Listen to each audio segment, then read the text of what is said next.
අපි තීරණය කරා අපේ 2026 රිවිෂන් එක ඉරිදා ඒ කියන්නේ නොවැම්බර් මාසේ දෙවනි සතියේ ඒ කියන්නේ 9 වෙනිදා යෙදෙන ඉරිදා දිනේදී පටන් ගන්නවා.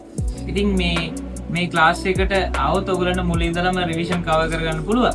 ඊට අමතරව මේකේ විශේෂත්වය තමයි ඔයගොල්ලෝ අපිත් එක්ක සම්බන්ධ වුණොත් එහෙම අපි පාඩම් ආවරණය කිරීම විශේෂ වැඩපිළිවෙලක් ඇතුළත තමයි කරන්නේ. මේ වැඩපිළිවෙලේ ප්‍රධානම කාර්යය තමයි ගොඩක් වෙලාවට ක්ලාසස් වල කරන්නේ අමාරු පාඩම් අන්තිම වෙනකන් තියෙනවා. නමුත් අපි මේකේ ගණන් හදන්න ළමයින්ට ඉඩ හසර හදලා දීලා මුල් කාලෙදිම අමාරු පාඩම් ඒ කියන්නේ ද්‍රවස්ථිති විද්‍යාව, බලය, කාර්යශක්ති ක්ෂමතාවය, චලිතය වගේ ඒවා මුල් කාලෙදිම හදාරීම සිද්ධ කරනවා. විශේෂයෙන්ම මේ මගේ රිවිෂන් එකට ඇයි ඔයගොල්ලෝ එන්න ඕනේ කියන ප්‍රශ්නය අහුවොත් එහෙම ඔයගොල්ලන්ට MCQ papers 50කට අධික ප්‍රමාණයක් අතන 2025 ළමයින්ට මේ වෙනකොට යන්නේ 55 වෙනි ප්‍රශ්න පත්‍රයේ. ඊට අමතරව ෆුල් papers අපි යනවා මේ සතියට එක ගානේ.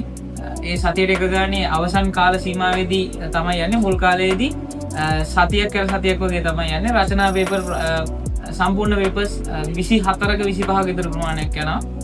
මෙන්න මේ කියන එකීමකී නොකී කාරණා ගොඩක් එක්කලා මේ අපි ඔයගලන්ට නියම වැඩපිළිවෙලක් ගේනවා. ඒ වැඩපිළිවෙලට සම්බන්ධ වුණොත් ඔයගලන්ට නිසක ජයග්‍රහණයක් ලබා ගන්න පුළුවන්. නමුත් මේ කිසිම දෙයක් තමාගේ කැපකිරීම නැතුව කරන්න බෑ. එහෙනම් ඔයගොල්ලෝ 2026 රිවිෂන් එකට නොවැම්බර් මාසේ 9 වෙනිදා දෙවනි සතියේ තියෙන ඉරිදා දවසේ උදේ 9ට આવොත් එහෙම අපිත් එක්ක එකතු වෙන්න පුළුවන්.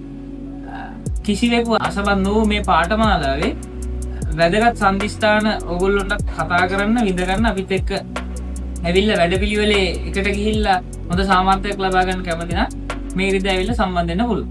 බොහොම ස්තුතියි.